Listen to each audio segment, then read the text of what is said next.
गगन घटा घन गरजत दामिनी दमकत रे ललनारनी सिय नारी रातन यन नाही सूझत रे ललनारनी सिय नारी रातन यन नाही सूझत रे चारु पहर राती बीतल पहरू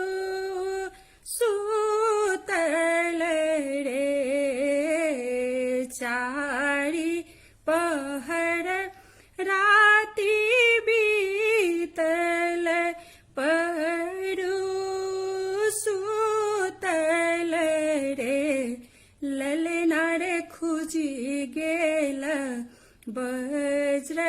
के वार की श्री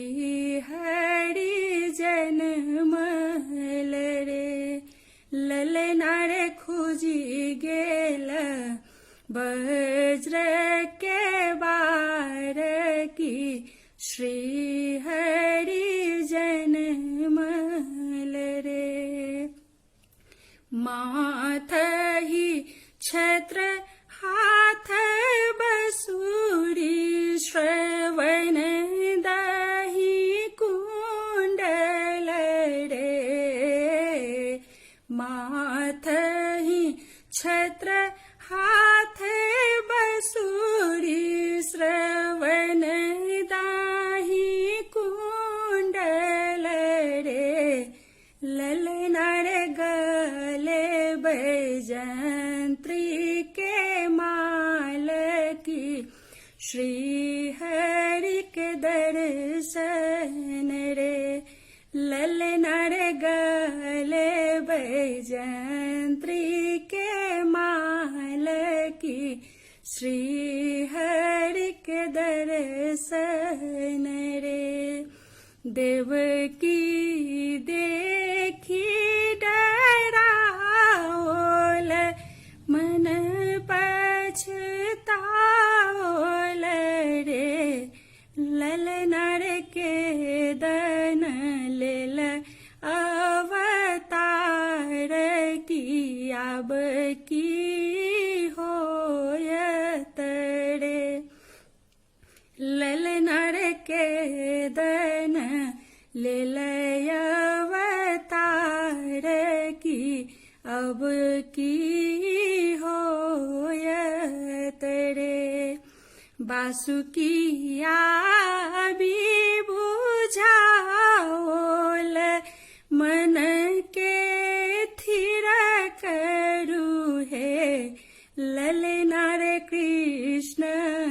लेल अवतार की कंस के मारत रे ललनार कृष्ण लेल अवतार की कंस के मारत रे जे यही सोहर गाओल गावी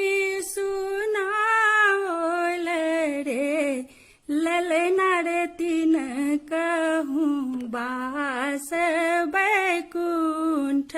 परम पद पाओल रे ललनार तीन कहूँ बास बैकुंठ परम पद पाओल रे ललनार तीन कहूँ बास बैकुंठ परम पद पाओल रे गगन घटा घन गरजत दामिनी ललना